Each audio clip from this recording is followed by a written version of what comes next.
So disrupting the walled garden is a conversation really with three individuals. Since I'm wearing the salmon pink pants, I drew the short straw to go first. So my name's Rob Lue. I'm a professor of molecular and cellular biology at Harvard. I've taught there for, amazingly, 25 years now. So I've done that for quite some time.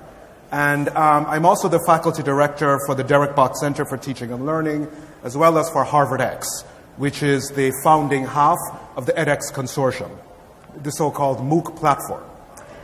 Hi, everybody. I am Susan Winslow. I'm the general manager of Macmillan Learning, which is a higher education company. I have been with them for a long time now, and delighted to join my two partners up here in terms of this conversation. And my name is David Kim. I guess I'm the serial entrepreneur of the team here. I am founder and GM of Intellus Learning, which is a content discovery, curation, and publishing engine for institutions and faculty to drive more affordable learning for their students. And I think we see already in the room that we, in fact, in this room, form an ecosystem. An ecosystem very interested in student learning, very interested in education broadly. But what I'd like to share is some of my frustration over time as an instructor at a university in the changing world that we live in, one that is changing ever more rapidly each day. So as will come as no surprise to you, if you think about the learning that we're trying to support at universities, there's been a very long period where the emphasis was really on information. And in fact, the universities themselves were holders of information. Our great libraries, what we published in research journals, etc., formed the basis for what we wanted to pass on to students. So in the pre-internet days, what we were in fact the content and the informational archives. And I have to say that for a very long time, our primary mission was passing on that information to our students. Fast forward to today, and information now exists in the world in a very different way. I think we'd all agree. We are swimming in an ocean of information, and the previous walled garden of the university, where our libraries, our research labs, our research groups and centers were the holders of information, that has now changed. Students don't need to come to a university just to get information.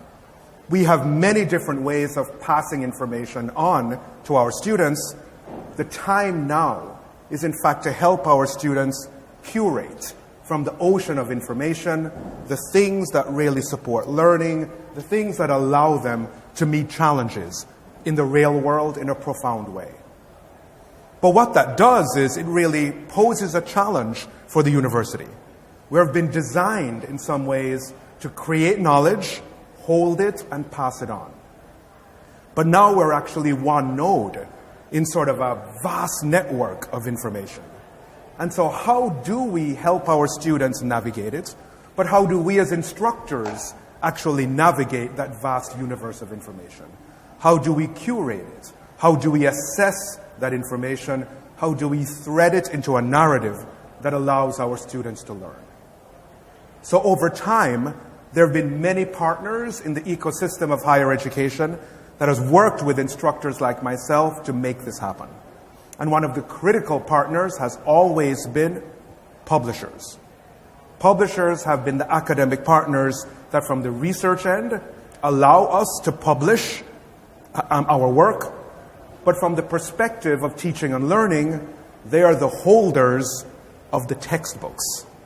The books that other instructors actually contribute to, curate information, pull things together, and really tie together a package that other instructors can use to provide their students with that coherent, beautifully threaded set of knowledge.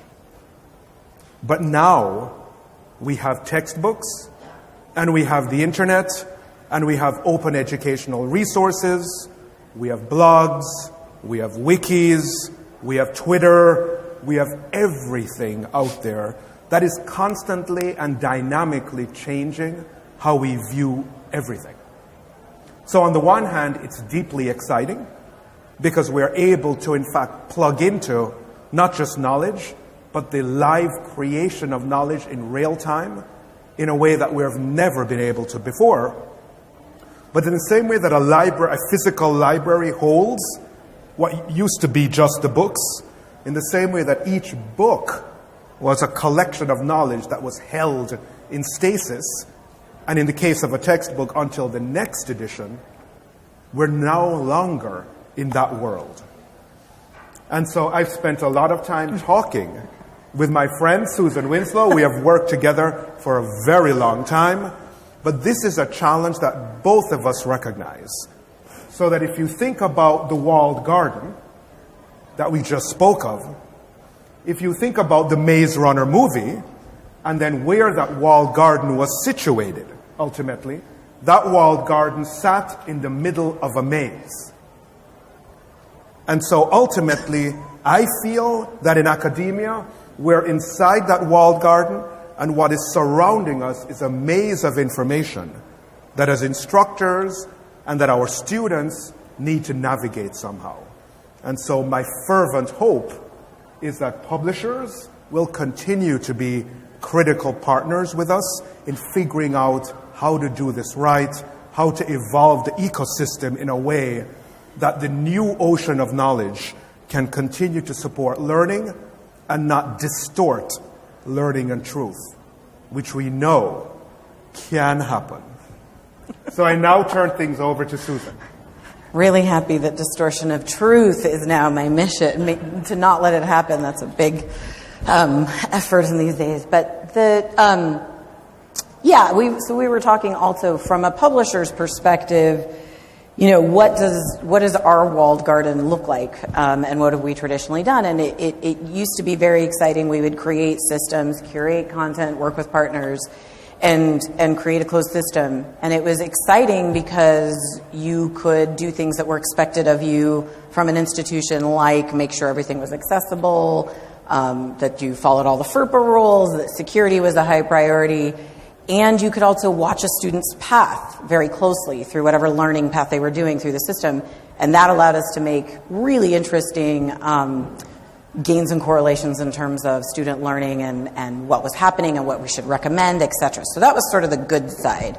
The downside, I think, that has happened now is, in light of that model and maybe not being great players in the system, if we stayed there in this universe of other information and inputs, we're not really good partners back to the institution, to academics or students who are learning, right? We then make an artificial wall that isn't really the space they're living in, and taking advantage of great materials that are out there, fantastic open resources, just a lot of like the daily updates and churn that happens in the world that learning could benefit from. So we really started to think about how do you break that down and still have the benefits of certain systems, but really open up to this idea of playing in a larger community, evolving, as you said, with the ecosystem. And I think when you get into that, the other sort of lesson that I have learned is, publishers can be viewed sort of cynically as only about their profit motive, right? And the outrageous price of textbooks, et cetera, like in that model, and not really as partners. And we have to acknowledge our role in that perception of why that happened. And it really came about, I think, my personal opinion, because we stopped looking over the walls. We didn't pay attention to what students were really hoping to achieve and gain, and instructors were hoping to achieve and gain in their classrooms and learning. And so, again, we need to refocus on that. What's happening in the student environment? How do they know that they've learned something? Is it back in this education realm? Is it really a classroom even anymore? How are they assessed? What's happening in their space? And how can we be better players in that? Affordability is, of course, a part of that equation. You can't really say you're in education and then ignore the fact that there are a lot of students that don't complete their degrees because of an affordability aspect. So I think we have to get very clever and apply some new knowledge to that, which is also where my conversation started with David Kim and learning from his perspective in this space. Sure. And Susan, thank you for that. And thank you, everyone, for joining today's session. I guess I'll take the conversation from a EdTech startup level, and it looks like there's quite a bit of you guys there. So forgive me, I'm going to stereotype a little bit, potentially as well. I think although EdTech companies, at least startups, don't necessarily have a walled garden, I think they benefit from there being no walls, but really focusing on specific problems or pain points, typically by users, ideally by students, ultimately, as the end consumers, identifying those pain points and trying to determine how can you solve that with a very elegant technology solution. So it takes, so from that standpoint, there are no gardens when you look at an industry, but it's very user-centric. Having said that, there is a concept of a walled garden for startups because as startups, you need to raise capital. You need to generate income, if you will, to support the business. And I think there's more of a technology startup walled garden, if you will, that inherently has a lot of assumptions. And those assumptions are ones that you typically want to control, which inherently doesn't mean that you partner in very substantial ways. You kind of create your own value proposition that's somewhat monolithic, depending upon your aspirations. But those core assumptions include things such as, really get to know the user. How can you kind of standardize the pain points? How can you address the pain points through the use of technologies, workflows, sophisticated AI, machine learning, and the like? So from that standpoint, it's very walled, and from the standpoint of you can find yourself amongst the technology team, if you're very much a technology-driven team, that you're in essence in a walled garden as you're going through the development process, the engagement process of developing a platform or a product that meets a specific need. But then there's kind of the rude awakening when you kind of release product into the ecosystem, where you realize that, similar to what Rob and Susan are mentioning, in the fact that there are individual walled gardens in the industry, each of which has to be very, I wouldn't use the word protective, but more so very sensitive to their specific goals and their specific missions. And that's where things start, where the rubber hits the road. And I think that's where, the increase of walled gardens or the existence of walled gardens makes it difficult for us to collaborate in very substantial ways. So that would kind of be from the EdTech side of the equation. I think as part of being an EdTech company, you also can be a lot more maniacally focused on a user base, like the students and the like. And I think they, in particular, also, if I could proxy them, although it's been many years since I've been a student, is that they're in their own walled gardens within the institutions with different touch points with faculty, fellow students, and the like. But at the same time, they're not in a walled garden in the fact that they have the use of great technologies that are open standards or the open internet on which they are either supplementing their education, facilitating on an on-demand basis their specific needs, examples being dating apps, social networks, and the like. And I think from their standpoint, I think the question that a student would have is, why aren't the seamlessness of what I'm doing through an app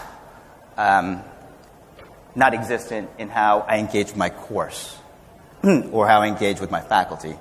So from a student lens, I think to a certain extent, which is kind of not taking the conversation too quickly, but I think the secret lies in working together, but being very sensitive and converging on the real walled garden to this maze is really the student's journey. And to a certain extent, we're actually all in different ways going through a maze trying to drive student success. And that's kind of, I think, if there's one takeaway, that we wanted to say to this group, which is through our own conversations, through those kind of open ways of looking at the problem, where we reinforce both the commonality, we're here and exist to help student success. It's a mission in all of our perspectives. And so where does that converge and align, and where it makes the conversation kind of more interesting when you're hearing another approach to it? How can you benefit? What can you learn from each other that actually will create products and shared data, et cetera, that is kind of to that end? We really have found that to be a rewarding experience. In that sense, we've recently started working on some open courses together using the editorial sort of curation expertise, but with Intellus's engine, which has been fascinating and fun. Very fast we're doing this, but fun. And so, we've now started thinking of things differently, like who has a piece of the puzzle that can help benefit and move things forward. And I think when you come at it with that perspective, suddenly what maybe would have been perceived as not friendly play from each of these perspectives kind of becomes so.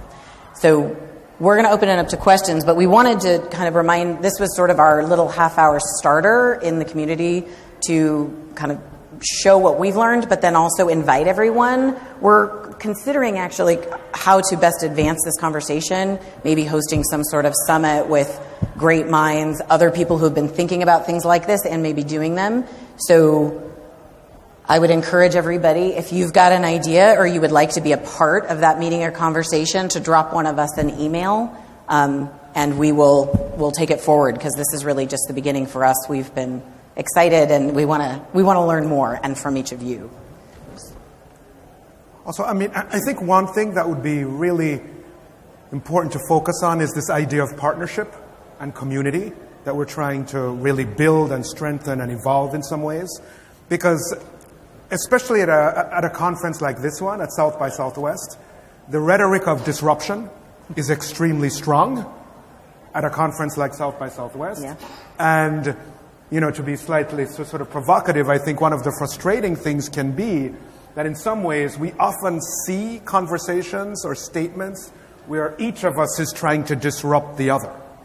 Right? That ultimately there's going to be a disruption of publishing, a disruption of the university, with EdTech, and a blah, blah, blah, blah, blah. Yeah. And what we're trying to show, or at least think about, is that we really have equivalent stakes in the success of our students, in the success of learners, and that we hold a lot in each of our gardens. And that, in fact, if we can bring things together productively, as I said, we can really move the ecosystem forward. Right. So it's a more transformational than disruptive. And the only thing I would add to that, and completely agree, Rob, is that I think part of that is also a transparency of the challenges you're seeing in the marketplace or with your clients and like. I think the industry is one where you like to think that you're solving it well, you have no problems, or if you have problems, you're not sharing it. But I think part of the partnership is also being very confident in the areas that you get stuck. And that's a perfect case where Susan mentioned the joint work on the Intellus open courses is basically saying, how do we address commercial content, open content? How do you lever the skill sets cross-company to develop something that can drive affordability for students? So like if you could be honest about the problems that are worth solving, where you can converge on, and then number two, where are the gaps and where are the real strengths, such that you can kind of lever both at the same time. I think we have a Slido question. Ooh. So how are you guys breaking down walled gardens now? Can you provide examples? Well, So one example, I think broadly, or at least a series of examples, is that it used to be the case that when you're an instructor at a university or from the perspective of a university institution, you try to do everything yourself, and that your view of the publisher and the EdTech company is that they're out to make money, they're making a product, somehow we'll figure out if we can afford it and if our students can afford it. A real change, I think, that's happening is this notion that, frankly, publishers and EdTech companies are really mission-driven, the way a university is mission-driven. And what we've increasingly seen is that if you partner with these companies around a common mission, there's in fact almost an outsourcing of some things or a partnership around things like student data. For example, learning management systems are perfect examples. Instead of us trying to build it ourselves, we can really partner with a company, with a publisher, with an EdTech firm to co-develop something that is both highly beneficial for them and highly beneficial for the university. I'm seeing this springing up all over higher ed, and I think it represents true partnerships between a nonprofit entity and arguably for-profit entities that's focused around common mission. And so to me, that's a very exciting I mean, and to be specific on that too, through these conversations, one of the things that we've realized that we want to be committed to going forward is exactly like the opening of data, why protecting students' security and privacy, but also how can we help institutions have that piece that we've always sort of held, right, in the systems. Like, why has that been closed? There's really not an inherent benefit to it, and yet somebody who is going to impact that student's life every single day could benefit from the information that we can then pour into their system. So we really started looking at how we can advance that conversation, share the piece that we have so that we can get more students, remedied and retention higher in that space. And we are committed to that. Yeah, and besides, offering things that are more collaborative in nature with the offerings to the marketplace, I think there's also what we're seeing is a trend amongst faculty of really sharing the great work that they're doing more broadly. So, part of it is also working with the community in understanding in what ways can we help each other in a lot of ways. And that's probably one of the untapped markets, is the leveraging of everyone's efforts towards a more community crowdsourced way to increase the time or decrease the time to value, as well as, not require a whole lot of work to produce really good outcomes. Can you talk about the challenges of students trying to both actively and authentically engage in the learning and the evaluation of that learning in real time? So it's something that we're becoming increasingly interested in. So the traditional model is that the instructor has the stuff and passes on that stuff to the student. We pour everything in and fill them up, and isn't that great? Right. There's increasingly the sense that learning is in fact a collective endeavor, that we have things to impart to students and students have things to impart to us. And one thing that we're increasingly doing, that in almost every field you can imagine, there are opportunities where there's, if you will, a cutting edge of said field, be it sort of an idea or a particular application.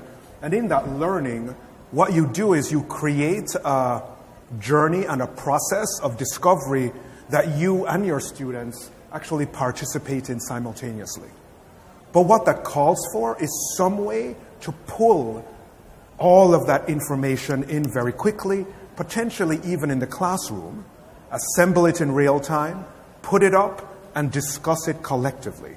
It's not turn to chapter 3, look at figure 5, and let's discuss.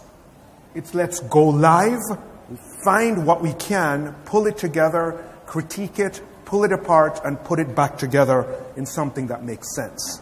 And so that's where technology and access to the ocean of information is really changing how we do things. And in that process, students learn with us how to be critical, how to find sources, how to judge those sources, but ultimately how to synthesize really effectively, critique, evaluate, and come to a conclusion. So that it's really no longer about the information, it's about the use of the information, but the real-time quality is incredibly important in the classroom. And that's a mode of active engagement that we're trying to push further and further. And it's a better way of learning. I mean, it certainly is more effective, but you can imagine that's a different skill set and set of tools that you're going to want to use and employ in your classroom. So it's, from engagement tools, from strong engagement tools to how you pull back to a student who was participating but maybe didn't get as far as the rest of their group.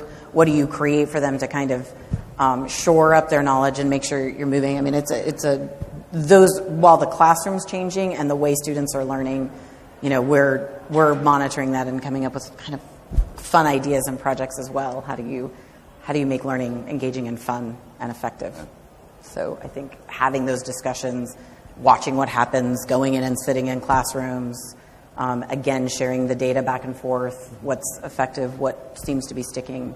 You can solve problems that way in partnership as opposed to being kind of by yourself in that. I think most of the EdTech players who are out there kind of want the level of experimentation by faculty, a level of choice for the students. I think those go in potential conflict with the ideas of precision and quality. So there's kind of different trade-offs that need to be made, but I think to a certain extent what I would wish for the industry is more ability for students to express themselves and signal back to faculty and their institutions.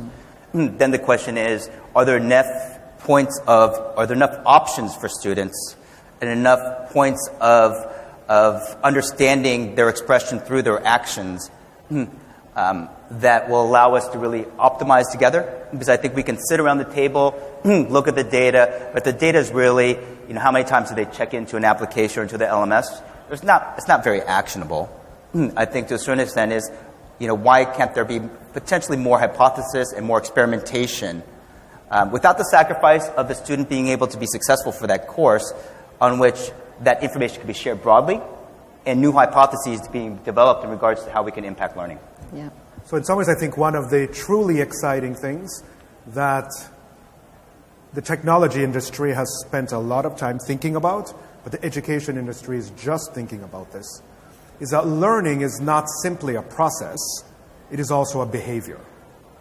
And so the ability to harness data, because one question is, okay, so you have students doing this real-time thing with you, how do you assess that? How do you know if they're learning anything? Well, one way potentially of doing this is connecting that to their behaviors, their ability to explore multiple resources, how they put those resources together, how they critique them, how they synthesize them. And as I'm sure you all realize on your cell phones right now, all of your behaviors are being tracked to incredible precision, potentially for nefarious reasons. I am convinced that in the EdTech industry, learning behaviors will become the new modality, I think, of assessing success. Because ultimately, someone's learned something, not because necessarily they can remember a factoid 6 months later, but do they have lasting behavioral change that supports their ability to process information? And I think this is the new frontier, and universities cannot do this alone. We need the technology sector and the publishing sector, the information and the tools to make this happen.